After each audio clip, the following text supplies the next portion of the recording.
Well, welcome to the Future of Education debate, Harnessing Talent for Better Scotland, hosted by Young Enterprise Scotland in partnership with the Herald. I'm Jacqui Low, I'm chair for today's event.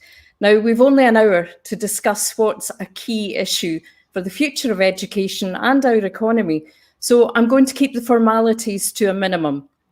We've tried to cover three key areas: how to encourage young people to see entrepreneurship as a career, how to develop enterprise education, and what does this look like in the real world? As we have a lot of ground to cover, the panelists will not all answer every question, just in case you think I'm being rude to them, so that we can get in as much as we can, but they can jump in at any point that they want. So, to our panelists, who are all ambassadors for Young Enterprise Scotland, Professor Sir Jim MacDonald, Principal and Vice-Chancellor at Strathclyde University, Poonam Gupta, OBE, CEO of the award-winning family business PG Paper, and Peter Proud, CEO and founder of Tech Rising Star For It. So, with no further ado, let's get on with our first question, which I'm going to put to all of you. Even before the pandemic, there was a recognition that we as a nation need to be more entrepreneurial if we want our economy to compete globally. In fact, in 2018, there was a report by accountants UHY Hacker Young, and it showed that new business creation in Scotland was 2.4 per 10,000 population, compared to the UK's 13.2. We were also home to all five of the worst performing areas studied. And I think you probably agree that the recent Hunter Foundation report suggests that things haven't even improved since then. They've probably got worse since the pandemic. So Jim, if I start with you, this suggests that doing more of the same will not give us the progress our economy needs at the pace we want. So if you had the power to change one thing that would begin to improve matters, what would it be? Thanks, Jacqui. And I'll use the cliched, occasionally misquoted Einstein statement about insanity is doing the same thing over and over again, expecting different results. But in broad terms, I would intensify the commitment both in government and business, but of course government, to an innovation and enterprise-led economy. Introduce a new approach to disruptive innovation, because we really need to step things up and take risks, and great support for entrepreneurship. And that would include, for me, enhancing the risk appetite for entrepreneurial support in government, and the related encouragement goes with it in terms of funding. I'll just very briefly on top of that, Jacqui, look at a new agency that's been created in Westminster. It's gone through the parliamentary scrutiny just now, I think called ARIA, the Advanced Research and Inventions Agency. It'll come up to about £2 billion investment over the next 10 years. It's a new model, it's disruptive, it's high risk, potentially high reward, and let's make sure we step up through public and private partnership, and let's take risks. Let's be entrepreneurial as far as we can be through the public sector, and support the entrepreneurs and the education of the youngsters that we want to be entrepreneurs in the future. Sorry, Peter, the same question to you. You know, if you had the power to change one thing, what would it be? I would like to change the attitude of the nation. I spent a lot of time working over in Seattle, and there was a group of people called the Microscots, because there was 300 Scottish people working over in Seattle for Microsoft. I would want people to want to actually have the success here. And I think one of the things that we have as a nation is a lack of confidence to actually just, take the plunge and take the jump. I didn't start my business until I was 44 years old. And when I look back, I wish I had started when I was about 28. I wish I had the confidence to just dive in and actually give it a try. And if you fail, try again. So I think the two things I would do is actually try to make our nation more confident as a collective, to actually, take the risk and try, and then I would actually, really shout from the rooftops that failure is not necessarily a failure if you use it as a learning, and if you fail the first time, you do it again. And if you fail the next time, you do it again. I think if you look at the company that came out with Angry Birds, I think they had 50 tries at games before they were successful. So I think the two things would be to eradicate failure as a negative, and to introduce confidence as a nation. If you fall down 7 times but get up the 8th time, that's success. That's not failure. Yeah, that's right. Yeah. Absolutely. Poonam, your take on all of this, and what would you do? I would basically like children to be taught entrepreneurship sooner at school. I have seen examples, sometimes parents talking, my children are still young and at school, where if they try do something entrepreneurial, it's possibly considered not such a good thing. For example, buying a 50 pence bar and trying to sell it to their friends for £1 and buying the whole load. I think I'd applaud something like that to say, well, the kid had the vision to see that, there were only so many available and worked out his number and did that. But I often find how it is looked at among the other parents in school. I think that attitude, and like Peter said correctly, I'd like to change that attitude towards ambition. I've got 2 young girls, and we talk quite a lot about women entrepreneurship. Well, we can go on forever if I start talking about that. But I think change the attitude, teach them young, and tell them that they can do it. Very good. I have a son who did the very same thing, Poonam. At school, set up a rival tuck shop to school and got into a bit of trouble, and he was 10. And I thought, what a sad lesson to teach a youngster that actually being entrepreneurial isn't a crime. So if we look at this, Peter, how would you define entrepreneurship for a start to young people? How do we get them to see a value in it?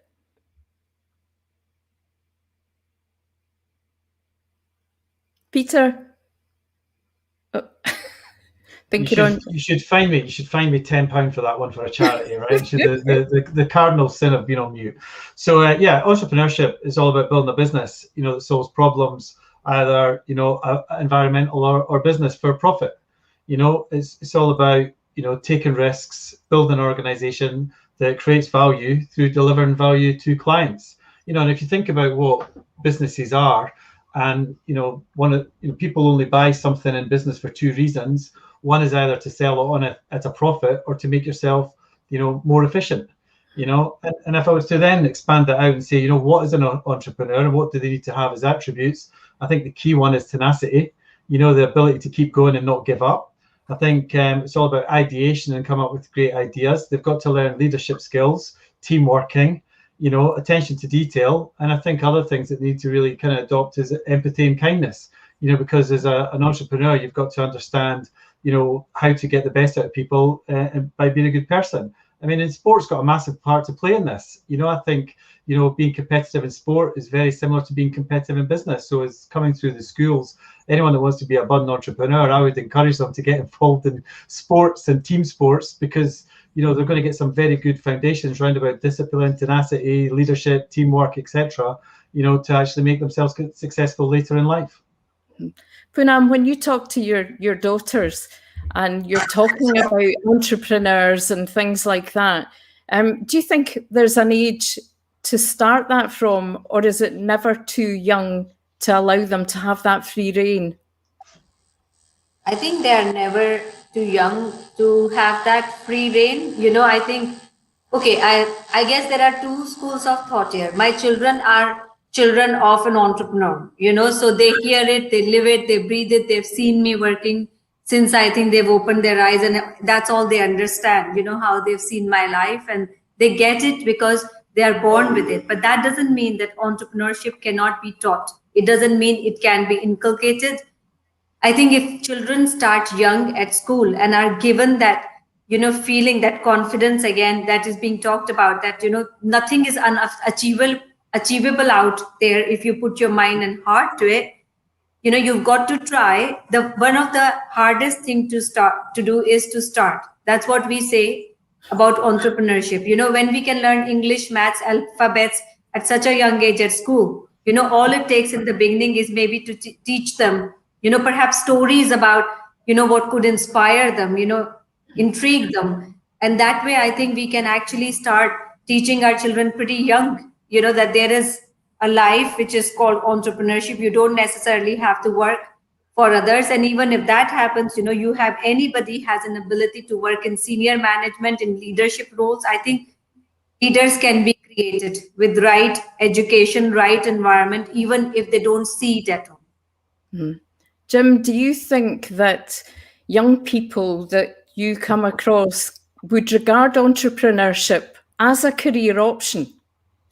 Yeah, it's a great question, Jacqui, because we talk very much in the obtuse and the rather abstract. Sometimes we talk about entrepreneurship and enterprise.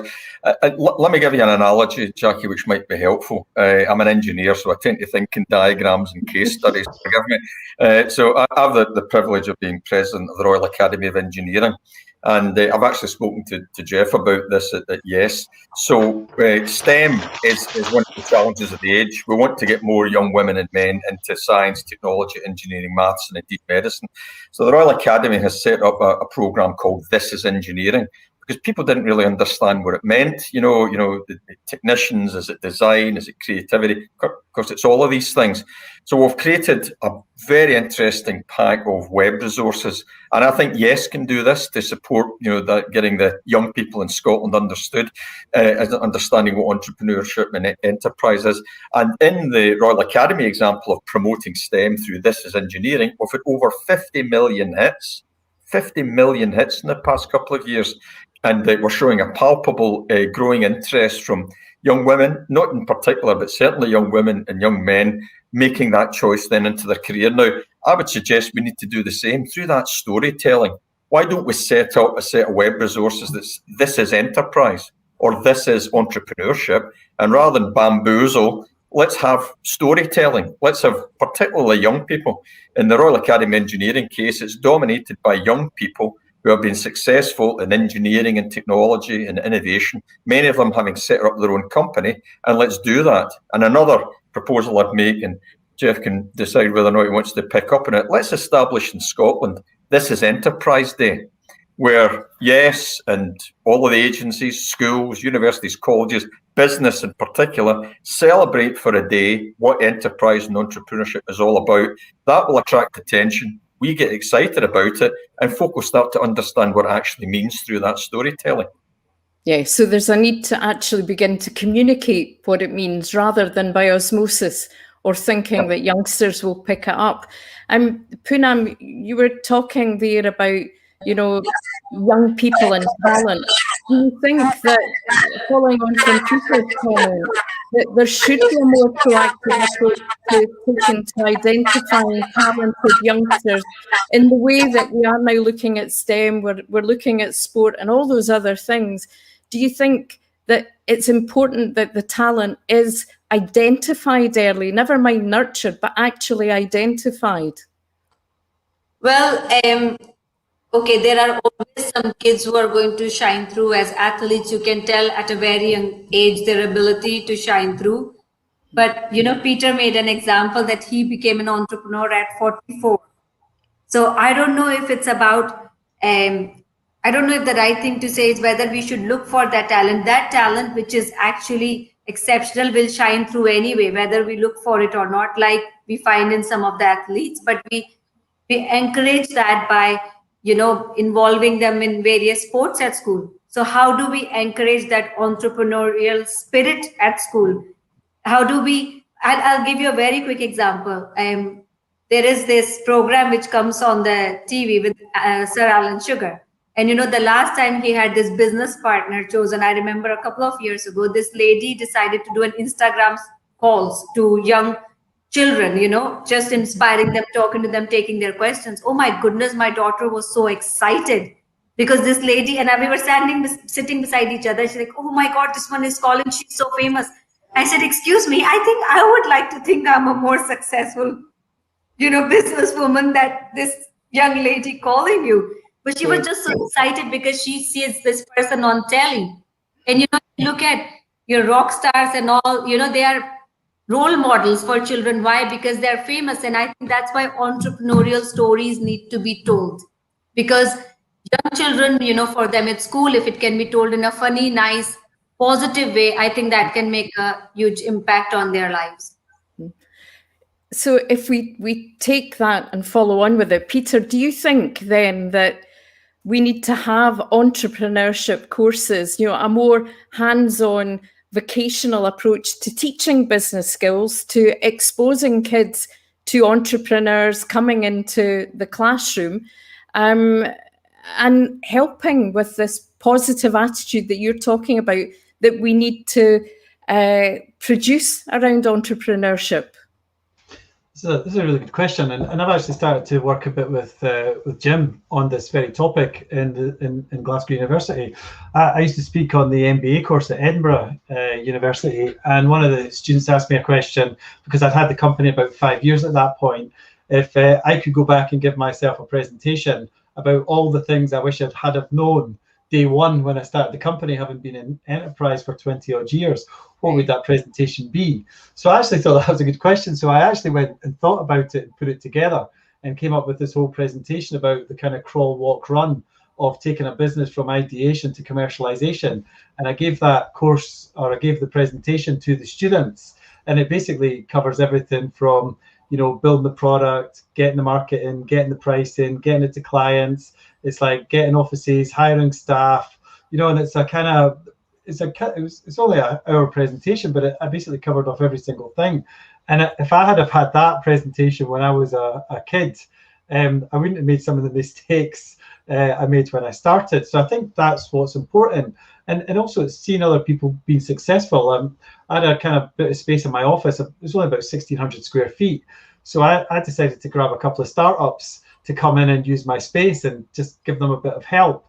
And the first one sold to Facebook, the second one sold to a PE firm down in London, and the third one's doing very, very well, and they've just been given a 10 million valuation. And they're all kids that have come straight from university. So if we can start getting industry to do that and start to kind of realize that you're not just giving them a kind of office, you're giving them a nest, and you're giving them access to your lawyers, and you can help them commercially, then we're going to start a lot more businesses, and the success of those businesses are going to be higher as well, because they're just getting nudged in the right direction. I do nothing for them but give them a room and give them a bit of advice and phone a friend every now and again. But sometimes that phone a friend's the difference between winning 36k and $1 million, right? So if you can do that, then it's really helpful. Absolutely. I think the phone a friend thing's particularly important to young people, that they have role models, as you've talked about. When I set up my business, I was in my 30s, the first one, and my role model at the time was Sir Tom Farmer. And I got in touch with Tom and said, can I just come and have a coffee with you and talk to you? And we went back and forward, and we didn't manage to get the coffee. But I read a lot of things about him, and eventually I made a decision and sent a note to him and said, the question I had is now referred to as the Tom Farmer decision, because even though I didn't talk to you, you gave me the confidence to actually kick on from where I was, looking at what you've done and what you've said. I don't think we can underestimate the value of, especially for youngsters, that kind of support. Jim, when you're seeing your young people coming into the university, do you think, and it picks up a bit on what Peter said, that the schools are equipping, and I don't want to hit on schools, but that the schools are equipping pupils with the necessary confidence to want to get involved in that world? And do they have any idea of the leadership skills that they'll need to compete in business? And if not, do you think that makes the case for workplace place-based learning, or is there still coursework that needs to be done? Oh, there's a lot in that, Jacqui. No. What I would also say, in case folk think I've switched job, Peter's actually a visiting professor at Strathclyde University, not Glasgow. But thanks all the same, Peter. So then to your question, Jacqui, I mean, back to quite frankly, the egalitarian issue here. And I'm not for specialist programs around entrepreneurship, except at later stages. Strathclyde runs a great thing called the Growth Accelerator program, but we've just launched a program called Entrepreneurship for All, which resonates very well with Enterprise for All that Young Enterprise Scotland champions. And of course, we want to encourage entrepreneurs that are taking risks, that understands what leadership is all about. But it won't all be just about starting up businesses. We should celebrate what Poonam and Peter have done, and we want more of that, and we want them to be a fantastic pair of role models and beyond that, but it's about the skills that allow folk to be entrepreneurial. And they might do that in different settings. Some of them might do that in the public sector. Some might do it in the third sector, in social enterprises. And some of them might do it in large corporations. So that entrepreneurship for all, for me, that means it's thinking creatively. It's about being emotionally intelligent, problem solving, recognizing the need for that continuous commitment to learning through the journey, because you've heard about lifelong learning. That is truly a necessity, given the pace of change technologically, given the challenges and the need for business to evolve. That's key. So to your point about the students that we bring in many ways, Jacqui, I'm an engineer. It feels like that's a confession today, but I'm an engineer. Things as a system, and we need to go all the way back. I'm delighted to say I'm the Chancellor of the Children's University, and we're getting to kids as young as 5 years of age. And this is about, the words have been used a lot, confidence and ambition. It's about the art of can do. It's about giving inspiration and mentoring and role models and case studies. So absolutely, we should start as early as possible. And I have no issue about the young people that come to Strathclyde. They're fantastic. If they've got over the hump of getting in, regardless of their background, then they've got the potential and they've got the wherewithal. But we need to see this in a connected system. And it's not just about the schools, it's not just about colleges and universities, it's not just about the mentors, it's about us taking that systems perspective. And again, Young Enterprise Scotland have got a big role to play here. What is it we're trying to achieve? Where are the interdependencies and the synergies? Where are the no regret things that we should do regardless of cost, and get it done quickly so there's a pathway to delivery? So for me, with all the disruption we've faced in education over the past year in particular, the challenge of synchronous delivery and asynchronous delivery digitally, I see this quite frankly as an opportunity. Let's evolve. Let's do that positive disruption I was talking about earlier on. We wouldn't have had the disruption at any cost this past year. However, having lived it, having experienced it, the university sector has done extraordinarily well, as have done the schools, that given the circumstances. Let's imagine a new model, and let's behave in the entrepreneurial fashion that we're trying to encourage in our students, and let's evolve the model. Poonam, do you think if this had been open to you when you were young, it would have helped or hindered your career or speeded it up? Well, I think it would have obviously speeded it up. That sounds like the right answer. The fact of the matter is we've been talking about, entrepreneurship and learning fast. Well, to be fair, I did come from a business family. I am born and brought up in India. And when I was growing up in India, everybody in India wants to have their own business. I mean, you'd possibly never meet an Indian. I'd say 99% of them would tell you they want to have their own business. And I guess there were different reasons for that when I was growing up. You can say economic, financial, the way things used to be. But somehow there is a great entrepreneurial spirit there. And when I came to Scotland, I think one of the very first things I noticed was lack of that great entrepreneurial spirit. Having said that, it's changing. We are talking about Scotland now. We are changing the way the word ambition is being used.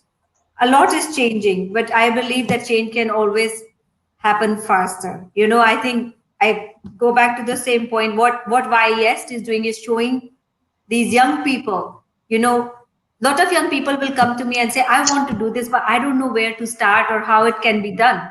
That's where they need, I think, possible education, to kind of open those horizons for them. When I came to Scotland, I didn't know anybody. Had I not gone to Business Gateway, had I not gone to Scottish Enterprise, I wouldn't have learned some very basics. Those very basics can be taught earlier. Okay. I suppose, Peter, then that brings us to the question. You've had a corporate career prior to setting up the company. How do you persuade the marketplace that entrepreneurship isn't just the current fashion? I think STEM has managed to embed itself as something that we accept we need to do better on. We're now getting to grips with that.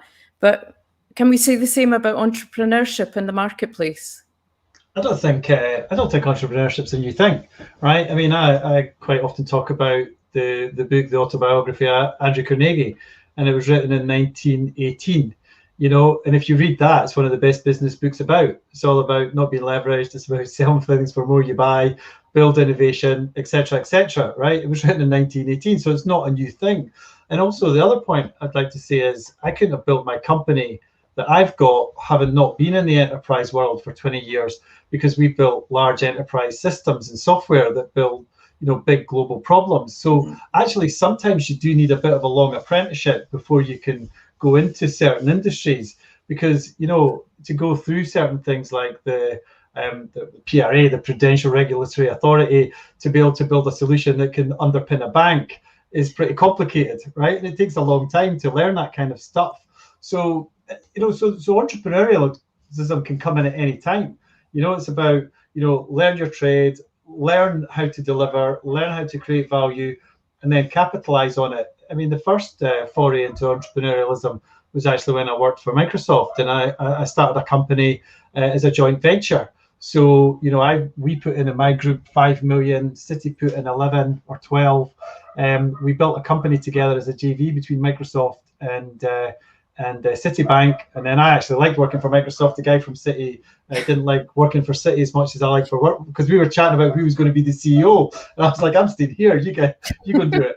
And we sold that business to Capital One for like hundreds of millions, you know. So that was my first attempt. I was starting businesses inside a large organization. So entrepreneurialism isn't just restricted to people starting businesses, it's people within organizations who drive new business streams within companies. And then once you get a bit more experience and confidence, you can flip out and then do it for yourself. And that's the path I took. You know, I would have failed, I think, trying to do something like I've done if I hadn't had the experience in enterprise first. Yeah. Okay, if we move on to the actual enterprise education itself, and Jim, I'm going to put it to you first, not a trick question. What are the difficulties facing enterprise education in Scotland? Is it funding, prioritising it, an ingrained risk-averse culture, you know, this lack of confidence? What do you think? So again, you asked the question at the start of the day, Jacqui, about what is enterprise, what is entrepreneurship, and I think what we need to realise, it's not about a module. If you take that 40-hour module in entrepreneurship, that's you on your way to entrepreneurship. It's about how we support our students both in school and in university, how to think, how to behave. You know, very interestingly for me, Peter talked about that empathy piece.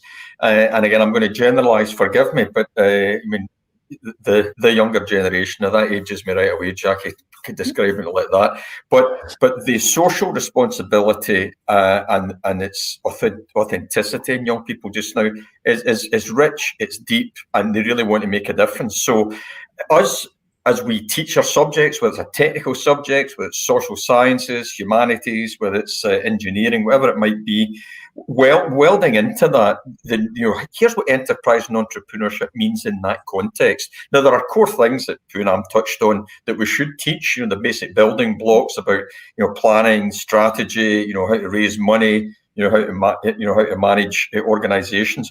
But we should be seeing this as a horizontal cut. So it's about behavior and it's about mindset. Again, Strathclyde has just launched, and I'm proud of what's been done. We launched our new Centre for Sustainable Development last year, and we've now developed teaching resources that's going to go to every single student, which is around the United Nations Sustainable Development Goals. So as well as being an entrepreneur and being enterprising, these young people that go out and start companies or go into companies or go into the third sector or the public sector, we want them to take forward the principles of environment, society and governance, the ESG agenda that's real and it's not going away. So it's great to send this army of young women and men out there armed with that understanding and with the reality of their commitment to make a difference and have an impact. And of course, equality, diversity, and inclusivity. Let's not just pick these things off as standalone things as if we get a tick in the box. Let's weave this into the education, which brings pressure back onto educators and the institutions that educate. We need to be able to be held up and seen if we actually comply with what we see as our values, so that the young people can say, well, you know what, that's what it looks like. And, Harvard Business School had published some very compelling evidence. The more diverse and inclusive a workforce is, the more innovative and more creative it is. And consequently, an organisation gets much bigger payback. So whilst these things are nice to do and it's the right ethical and moral thing to do, it makes business sense. ESG, EDI, couple that with enterprise and entrepreneurship culture and education, then you've got a powerful mix. Absolutely. So what you're saying really is that it's got to be embraced from top to bottom. Yeah. Realistically, how easy, Poonam, is it to achieve that, being brought to the middle of the table from the top to the bottom and deliver it? Brought to the middle of the table from the top to the bottom. Yeah, enterprise education. My apologies. Enterprise education. Jim's saying that we need to get it right through every touch point in the education process. So how do we do that? Is that going to be easy to do?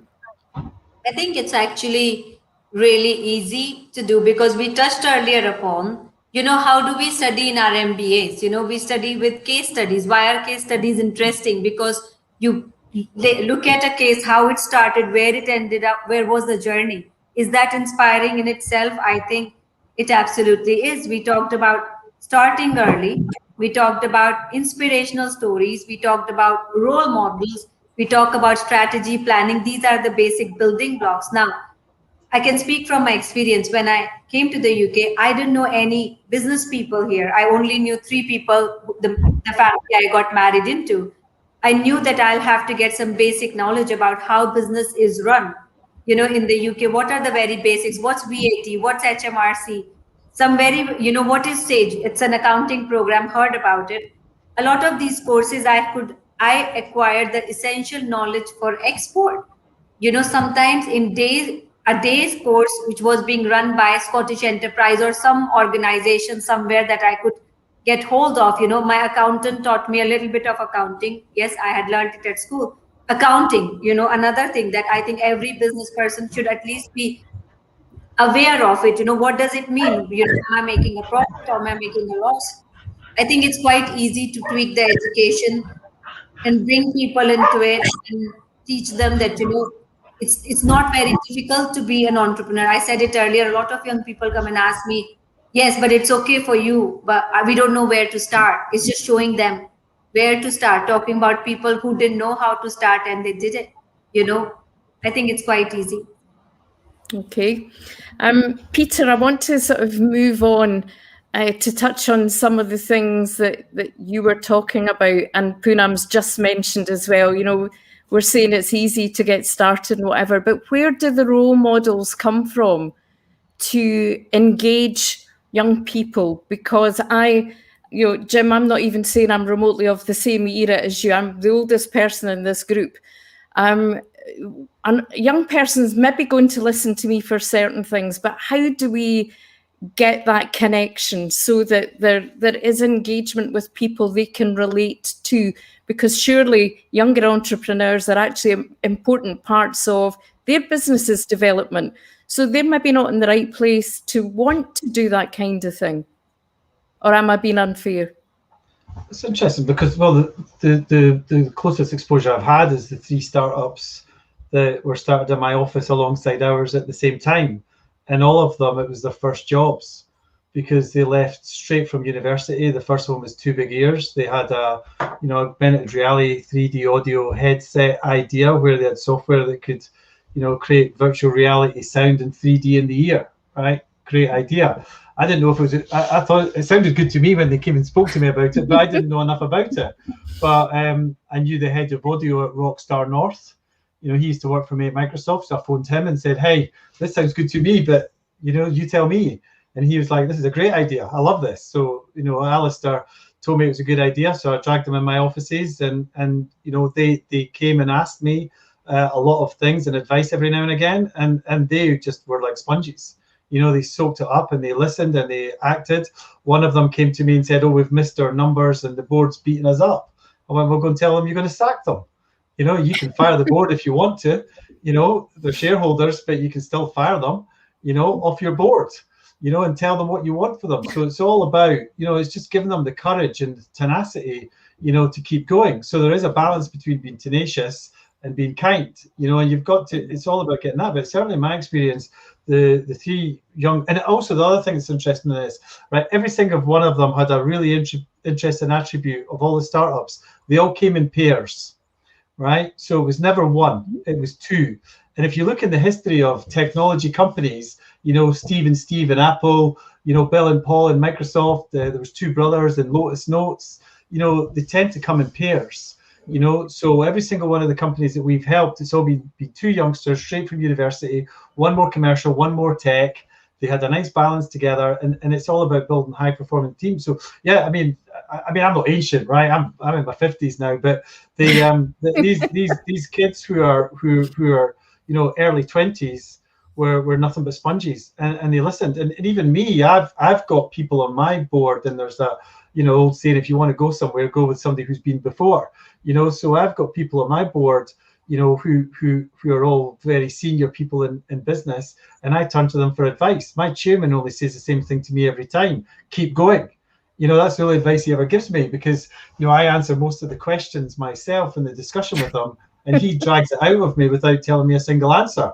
You know, I kind of sometimes wonder why we pay these guys, right? But when you go back and you reflect on it, you know, that confidence, you know, the questioning, you answer your questions, and then the confidence to keep going is right. So yeah, I mean, I don't look at age as a thing, right? To me, you know, if they want to learn from you, they're going to come and learn from you. Yeah. When you talk about the, you know, the pairings in terms of entrepreneurial partnerships, the things that come to mind for me, sadly, are not tech companies. It's Ben and Jerry's, Marks and Spencer's, all that kind of thing, you know. And you're right. Yeah, little and large. But I think you're right. I think you can take on the world if you've got somebody there. And that's why it's so important, if you're a single entrepreneur, that you have access to people who can talk to you and encourage you. Jim, do you think it's important that for young entrepreneurs, it is from other young entrepreneurs, or is it less important? No, well, I don't think it's either or, Jacqui. It's just creating that community of sharing, and that, if I can use the broad cliche, that community of practice.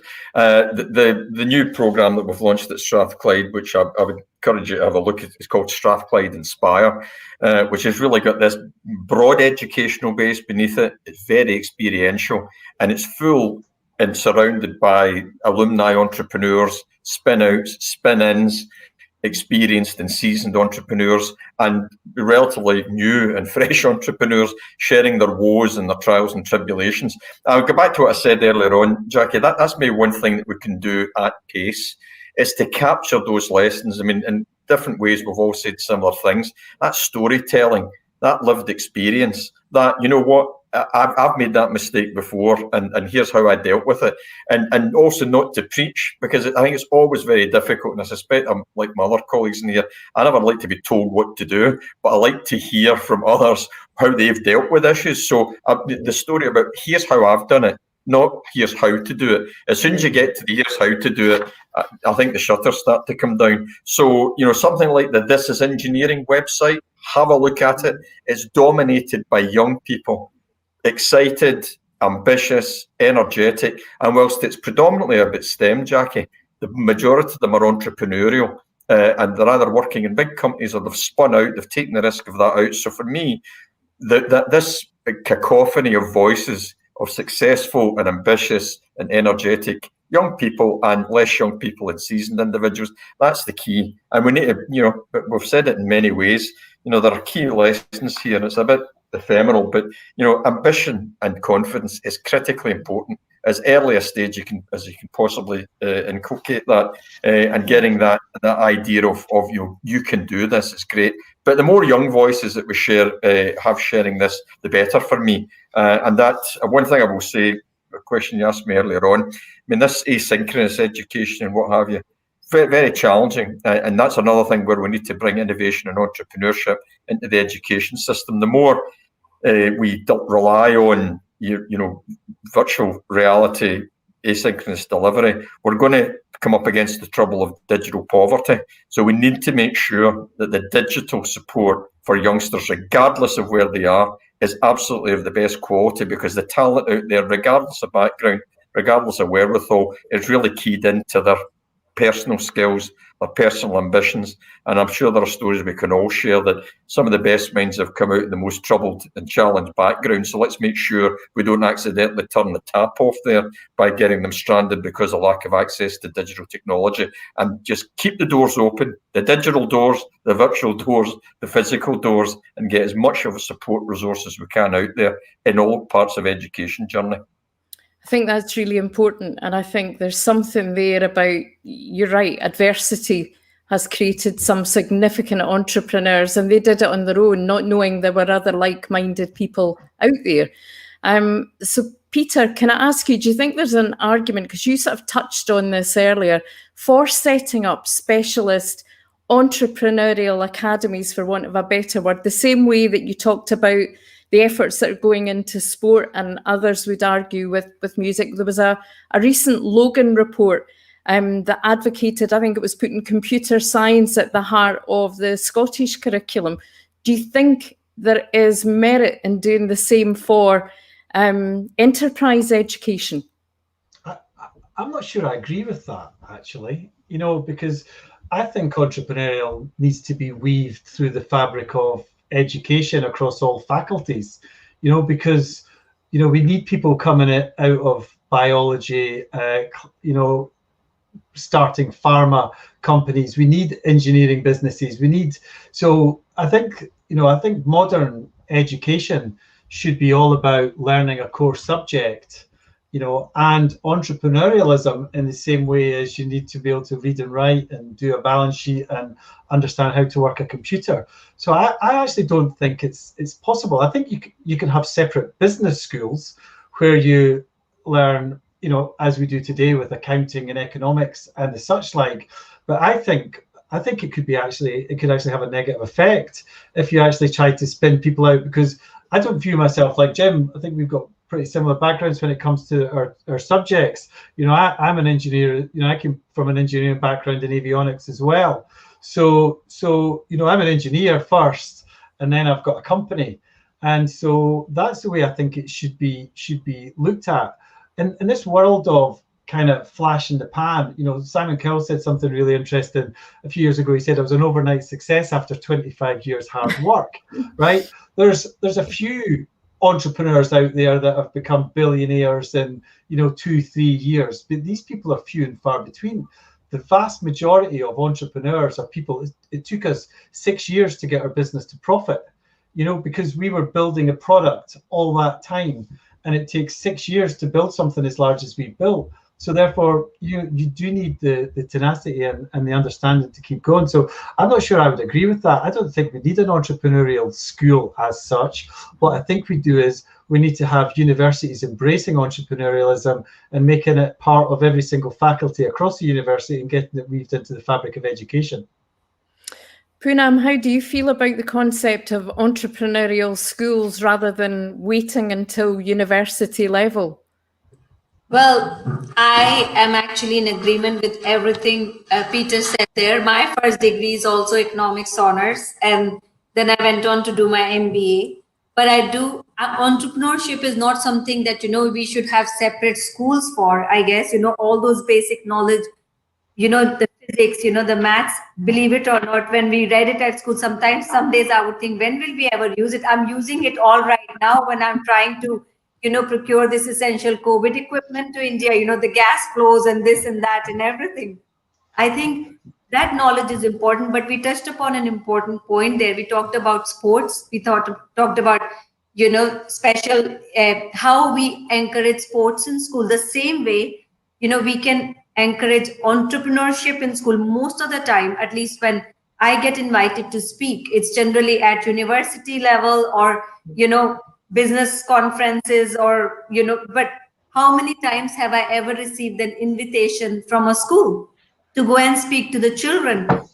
My children, they hear from policemen, firemen, I guess they're learning about various professions. I don't think my daughter's ever come home and told me that there was a certain business woman or a businessman who came and talked about his business journey. I think at age it's all about, harnessing that positive attitude, the spirit, I guess, towards business. But whether we need a separate, complete school, to teach all of that, I don't think that's necessary. I think for it to be part of our everyday life is necessary from a very young age. Okay, so Jim, your next challenge, how do we stop having silos in learning and make it holistic? How do we get this spread? And I think that picks up on what Peter said as well as Poonam, so that it's not too stratified. Sure. So I'm going to start sounding like a broken record, Jacqueline, but I've made a career of that, so I'll do it again anyway. That systems perspective is key. The temptation here is to fall into initiative-itis, and you get a report written, you get a flurry of activity, you don't measure the outcomes terribly well, and you feel because you're active, you're doing something. But in fact, I'd rather take time, take a look at the system. What is it we're trying to achieve? Encourage more enterprise and entrepreneurial activity. That's good. How do we do that? Where are the interdependencies here? We've started to unpack them today. Encourage entrepreneurs and business folk to be better connected to school. So, for example, an entrepreneur in residence for a school that's in the local community, and it doesn't need to be someone that's running £1 billion company. It can be someone that's entrepreneurial and running their business and creating employment, but they've got that skill set that they can share, and they've got connections to the community. But there is a piece of work that will be reported in the next couple of months, which will be a refreshed view of the curriculum for excellence, taking that systems perspective and maybe valuing again a stronger focus on knowledge as well as the underpinning theoretical activity. That's important. So where are the interdependencies? What's the objective? Whose roles is it to deliver certain things, certain places? I could do you a very high level systems map now, Jacqui, and we need that systematic approach. Through all of this, another magic ingredient is going to be leadership. The teachers are heavily put upon, I know that, and they've had the hardest year in their careers over the past year. But the leadership, there's much going on. The Columba 1400 programme, where the Stratified School of Education is working closely with them in the Leadership Academy. You've heard colleagues and friends of ours, you've heard Tom Hunter talking a lot about this, about let's make sure those in school appreciate and understand. It'd be like running a science program and there's no scientists that understand what that means. So now, does that mean we need business people running schools? No, but we need business and entrepreneurs connected to schools, such as I was suggesting. So rather than have we all feel good, let's set up a couple of entrepreneurship programs, job done. No, this is a long-term commitment. That's why I'm saying that systematic, disruptive innovation, where we take the risk and have the appetite for change that gets the big result that we're looking for. And that's going to require all of us to do it from school to university with strong business engagement and, should we say, an unstinting commitment by government not to flick switches on and off. There are key programs around here, including work-based learning, including graduate apprenticeships. If we're getting something in place, let's have the confidence to stick with it. And rather than to simply move away from it, let's optimise and continue that business and industry voice alongside the voice of education and what the government's trying to create. So systems view, and that in itself will be a disruptive innovation. Jacqui, can I add to that? Sorry. Yeah. I was just going to say, if you look at one of the best things coming out of starting our company, we started an apprenticeship scheme when we only had 6 employees, and the first lot of apprentices we've got are now coming through. So we've got 12 kids at university that had no path to university. One's a former soldier who didn't have the qualifications to go to university. We've got another 3 of them had actually tried full-time education. It didn't work for them. They dropped out. And of that group, 4 of the 5 are tracking for firsts as part of that program. So they work for us 4 days a week, and then 1 day a week they go to university, and they're leaving, and on top of that, they've done other qualifications. So we've got the project managers have done Prince 2 practitioner. We've got a few of them done Microsoft certified professional exams on top. So these kids are coming out with have bought their own flats through an apprenticeship with a degree, haven't had dropped out of university in the first place, you know, so there's paths for everybody. I mean, when I think back about when I was a kid, you know, I started a milk round when I was 11 years old, and I used to get picked up at 5:30. It's actually illegal now. So I used to get picked up at 4 o'clock in the morning and stand, when I was 11, 4 o'clock in the morning, stood on the back of a back step of a milk van flying around the streets of Fife at 40 miles an hour, jumping off at doorsteps to drop off milk, right? And I did that from the time I was 11, 12 years old when I first went to high school, all the way until I left at the end of 5th year. And so that taught a lot of life lessons, right? So it's about life lessons, and there's no right path, right? It's not just about leaving school, going to university, get qualifications, get a job, or start a company, right? There's no formula for this, right? And that's why I was saying it wasn't important to have an entrepreneurial school. There is no right answer, right? And actually, what you'll find is out of adversity, you'll find more companies starting, because if people lose their job, they can't get a job. Well, people are actually entrepreneurial and instinctively, they're going to make things better for themselves, and they're going to go and try and do something else. You're going to see coming out of this pandemic, a lot more companies getting started because people have had to actually get on with it themselves. So, I mean, you need some support around about it from government, but, go and do something, right? I mean, you can start something, a couple of grand, second-hand van, a set of ladders, go and start cleaning some windows, and before you know it, you're an entrepreneur, you've started a business, so I think that's what's important. Absolutely.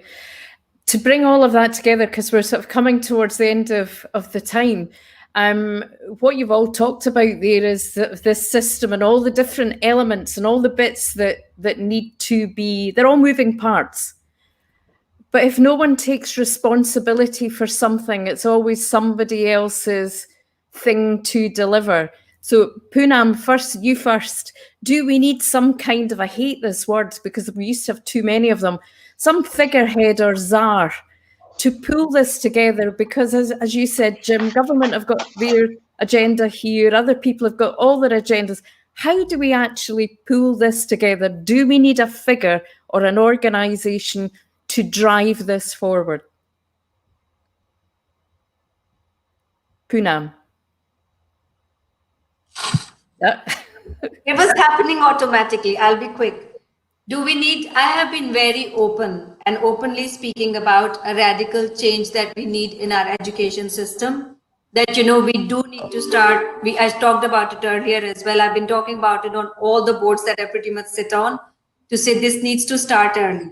Now, whether you talk about a czar, is there a czar who can actually take responsibility? I personally think that the czar will always end up going back to the government being the czar, because the fact of the matter is they decide the curriculum, they run the schools or whatever organization they have entrusted with that job, run the schools, and it needs to start early. Whether it starts as a, if you like, a vacational subject, something you do over summer as fun, but it needs to be built in life of young people, because not everybody comes from an entrepreneurial successful family, not everybody knows how, but if they're comfortable, have been learning about it since a very young age, then, they would have more confidence as they grow up, go to universities and, go into apprenticeship, not something that they start when they walk into an office. I have seen some of the best graduates, very, very highly learned, and when they walk in, they don't have the confidence to come into a business. That's where we are lacking. And that needs to happen younger, and that needs to happen strongly, whether we businesses get together and make ourselves heard and tell the government, please do something about it. Whether it's one person or a czar in a private sector, I don't know, or anybody who can do that. Maybe, I guess, how can I answer that? But comes back to those young role models. Maybe we should talk about them more. Maybe they can be the czars. Yeah. Peter. I mean, if you look at the reflection on the passing of Prince Philip, his legacy is the Duke of Edinburgh Awards, and what he's done there is amazing. There's millions of kids out there that have engaged the outdoors. They've worked for charities, because a part of the charity, you've got to give an hour a week into some sort of charity as part of it to get the qualification. You've got to learn a new skill. You've got to learn teamwork. And there's a whole raft of skills that people have had to kind of learn, as part of that Duke of Edinburgh Award. And something similar to that, Young Enterprise Scotland, does a lot of that. you know, and I think that's more what's needed. You know, this kind of framework, this scheme that you can actually say, right, you know, to get a bronze, you've got to do these things. To get the silver, you've got to do this. To get the gold, you've got to do that, and replicate the kind of business type, you know, award, you know, entrepreneurial type award in the same way, you know, by doing business tasks in the same way you've got to do outdoor tasks and charity tasks to get a Duke of Edinburgh award. I think that might go a long way to kind of do something a bit better than just having a single figurehead. You know, that's certainly my opinion. I'd like to do something like that if I'd have been a young kid, you know, and you can start that really young, you know, 10, 11, 12, you know, and the youth is something, you know, we struggle with it, is actually, you know, finding girls that want to come into technology is really difficult for us because, you know, they don't, you know, we're not very good at, as an industry, communicating what that is.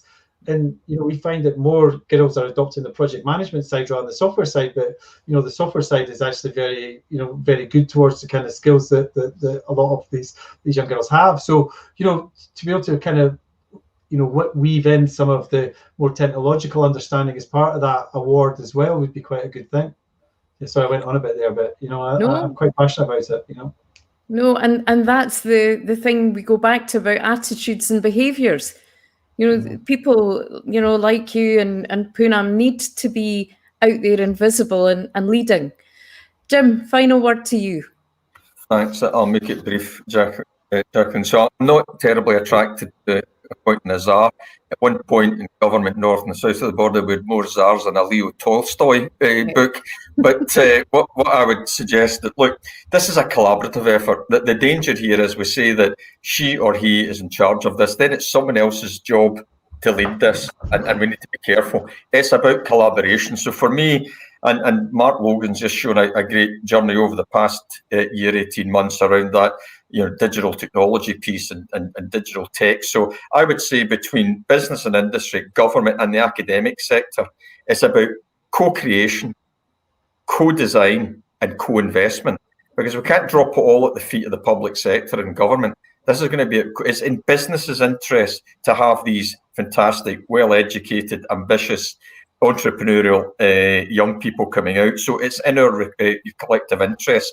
And one thing we haven't talked about, because we're talking about what else the schools can do and what else the universities can do. None of this can be done without a well-funded education system.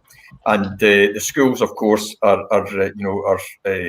doing a great job. And let's not remind ourselves, the university system in Scotland is an investment. It's not a cost. The return on investment will be 6-7 times on an annual basis. So let's make sure, let's take care of the core and then let's innovate. But this will be done best by incentivising rather than a person responsible. So industry and business together with government and the academic community. Back to the systems point of view. What is it we're trying to do? Where are the interdependencies? Who does what? Incentivise, have the trust in the system to then learn and share. And you know what? And fail fast. There should be things that we do don't work. If everything we do works, then our level of ambition and risk-taking isn't high enough. So let's get after it, learn, share, implement, and repeat. Back to innovation, have the disruption, and work together to get that objective that everyone's signed up for. I think on that note, I'm afraid I'm going to have to bring proceedings to a close, but that was a very positive note to finish on. On the audience's behalf, can I thank the panel? There is way more to say about this than we could barely scratch the surface in the hour, but you've given us a lot to think about and a lot to look forward to the future with some encouragement to hear some of the things that are going on. And to the audience, can I thank you for giving up your time to attend this event hosted by Young Enterprise Scotland in partnership with the Herald. I hope you've enjoyed it, but now it's goodbye from all of us and enjoy the rest of your evening. Thanks. Well, thanks. Thanks, Jacqui.